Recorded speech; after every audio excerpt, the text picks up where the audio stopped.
LP news. నేను సగరాజేందర్. ముందుగా headlines చూద్దాం. జగిత్యాల నుండి మహారాష్ట్రకి అక్రమంగా పీడీఎస్ రైస్ తరలిస్తున్న ఐచర్ వాహనాన్ని పట్టుకొని డ్రైవర్ని అదుపులోకి తీసుకున్న రామగుండం టాస్క్ ఫోర్స్ పోలీసులు. సుమారు 4,50,000 రూపాయల విలువ గల 150 క్వింటాల ప్రభుత్వ రేషన్ బియ్యం మరియు ఐచర్ వ్యాన్ స్వాధీనం.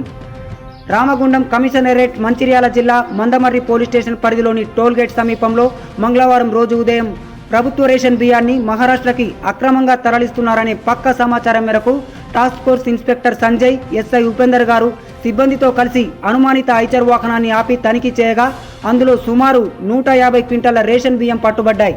అట్టి ఐచర్ వాహనం నడిపే వ్యక్తి అయిన మొహమ్మద్ అలీ అనే వ్యక్తిని అదుపులోకి తీసుకొని విచారించగా ఆసిఫాబాద్ జిల్లా వంకిడికి చెందిన షంషీర్ అనే వ్యక్తి జగిత్యాల జిల్లాలో తక్కువ ధరకు బియ్యాన్ని కొనుగోలు చేసి మహారాష్ట్రకి తరలిస్తున్నాడని, అందులో భాగంగానే అతనితో చేసుకున్న ఒప్పందం మేరకు అతనికి సంబంధించిన బియ్యాన్ని ఈరోజు రహస్యంగా తరలిస్తున్నానని చెప్పాడు. అనంతరం అతన్ని మరియు 150 క్వింటాల రేషన్ బియ్యం కలిగి ఉన్న అట్టి Eicher B number TS19TA5987 number గల వాహనాన్ని తదుపరి విచారణ నిమిత్తం మందమర్రి పోలీసు వారికి అప్పగించడం జరిగింది. నిందితుల వివరాలు: ఎండి మొహమ్మద్ అలీ, తండ్రి సర్వర్, గ్రామం వంకిడి, ఆసిఫాబాద్ జిల్లా. షంషీర్ ఖాన్ తండ్రి కన్సిమ్ ఖాన్, గ్రామం వంకిడి, ఆసిఫాబాద్ జిల్లా, పరారులో ఉన్నాడు.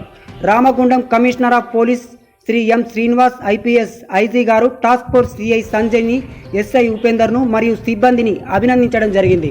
అంతేకాకుండా ప్రతి ఇల్లీగల్ యాక్టివిటీ మీద, చట్ట వ్యతిరేక కార్యకలాపాలు నిర్వహించే వారిపైన, అసాంఘిక కార్యకలాపాలు చేపట్టే వారిపైన టాస్క్ ఫోర్స్ పోలీసులు పూర్తి సమాచారం సేకరించి అణిచివేయడం జరుగుతుందని, అక్రమార్కుల మీద నిరంతరం నిఘా ఉంటుందని, వారు ఎంతటి వారైనా ఉపేక్షించేది లేదని, వారిపై కఠిన చర్యలు తీసుకోవడం జరుగుతుందని, గంజాయి రవాణా, నకిలీ పత్తి విత్తనాలు, జీరో వ్యాపారాలు, అక్రమ భూదందాలు, భూ కబ్జాలు, నకిలీ వ్యాపారాలు, జాబ్ ఫ్రాడి, ఇసుక, బొగ్గు, పెడియస్ రైసు అక్రమ రవాణా, క్రికెట్ బెట్టింగ్, గేమింగ్లపై ప్రత్యేక నిఘా ఏర్పాటు చేస్తామని, ఇలాంటి వాటిపై సిపి టాస్క్ ఫోర్స్తో వరుస దాడులు నిర్వహించి అక్రమార్కులపై కఠిన చర్యలు తీసుకోవడం జరుగుతుందని, సిపి టాస్క్ ఫోర్స్ ప్రజల సహకారంతో ఆధునాతన సాంకేతిక పద్ధతుల ద్వారా అక్రమార్కుల కదలికలను గుర్తించి అక్రమ వ్యాపారాలపై, చట్ట వ్యతిరేక కార్యకలాపాలపై వరుస దాడులు నిర్వహిస్తుందని సిపి హెచ్చరించారు.